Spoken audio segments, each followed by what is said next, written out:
Hey, thanks for tuning in. In this video, we're going to talk about learning from our conversion to Torah. A lot of us, whenever we think about our path to realizing that the law is the way, to realizing that the Father wants us to follow after His commands, in thinking about our progression to that point, a lot of times we might focus on one, two, or maybe three events that we think are particularly pivotal for us in having that realization. For example, I can think back to a few events, one being when I was presented with the case that we should seek to not sin.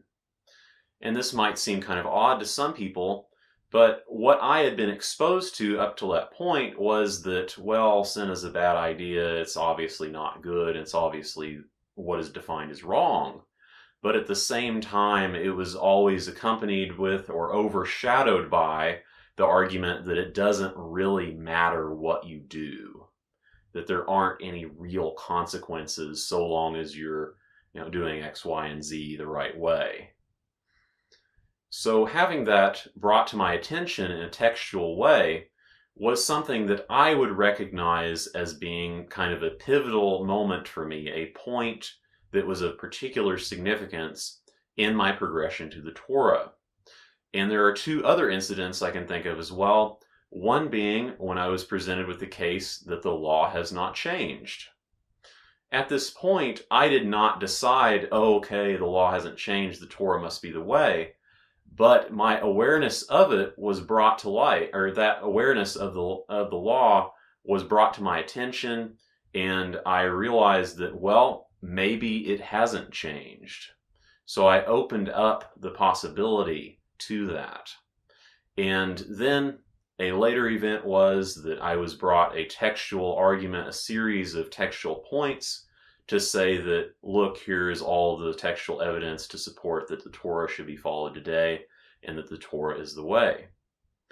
So when I think back to what were the pivotal events for me, these are ones that come to my attention in more detail and as more significant than other events might have. And it can be easy for us to focus on these ahas that we had, these particularly significant events in our memory, and think that this is the pivotal moment, or these were the pivotal events that caused us to realize the importance of the law. And we might get this idea as a result that, well, when this information was presented to me in that pivotal event, it caused me to realize the Torah should be followed. So whenever I'm talking to people I know, I might present that same information and try to recreate that experience for them. And as most of us have probably experienced that have tried this sort of thing, we've gotten the response that was completely different than the response that we ourselves had to that same information. And as a result, I've seen a lot of people just go down the path of, well, it doesn't really matter what we do because people's hearts are either hardened or they're not, and people will just come to the truth on their own regardless of what we do. I think that focusing on these particular events for us and then trying to recreate them in another person neglects to attend to many other things that prepared us beforehand to be receptive. So for me, just the fact that someone made some point about the law or made some point about seeking to not do wrong, that information isolated to itself is not what made the difference by itself.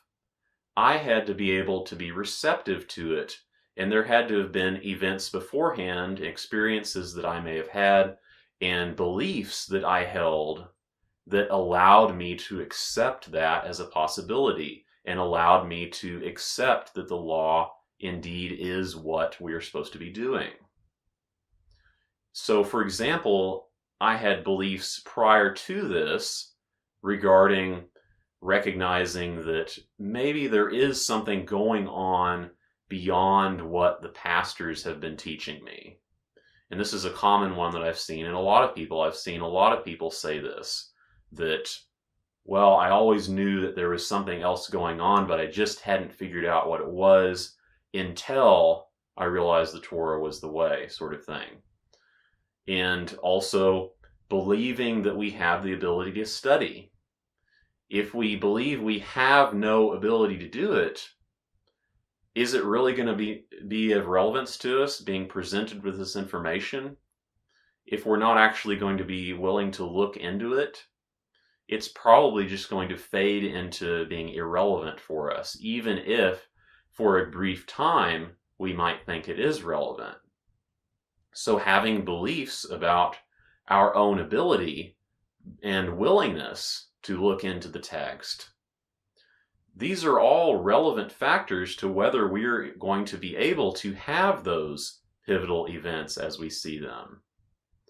We could have easily been presented that information and had no such realization. The information itself is not the only factor.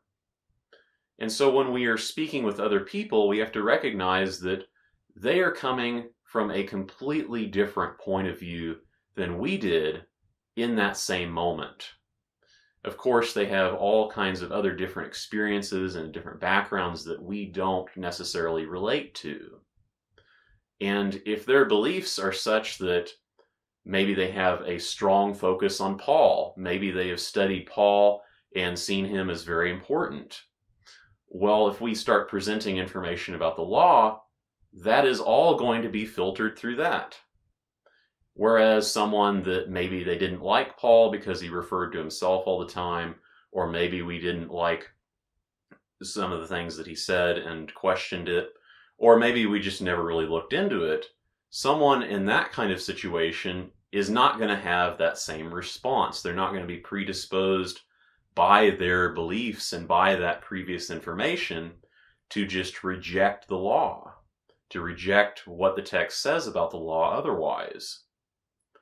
And so our experiences and our beliefs that we're bringing into the situation are just as important, or maybe even more important, than the information we were presented with in those pivotal moments.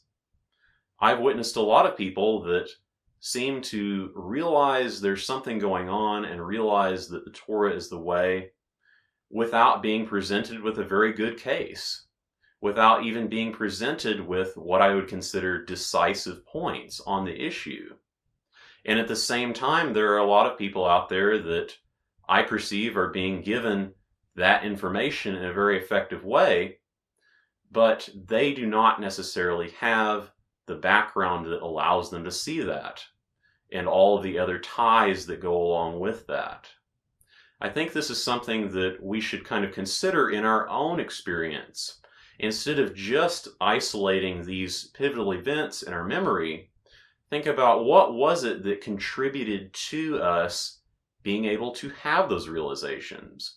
What allowed us to realize the Torah is the way even before those pivotal events.